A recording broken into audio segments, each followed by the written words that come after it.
मेरा नाम अहमद है।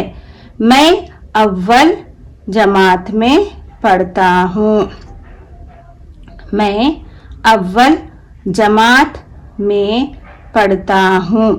मैं 6 साल का हूँ। मैं 6 साल का हूँ।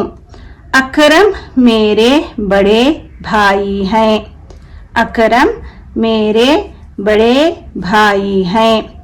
अस्मा मेरी बड़ी बहन है। अस्मा मेरी बड़ी बहन है। मैं सुबह सवेरे उठ जाता हूँ। मैं सुबह सवेरे उठ जाता हूँ। अब्बू के साथ मस्जिद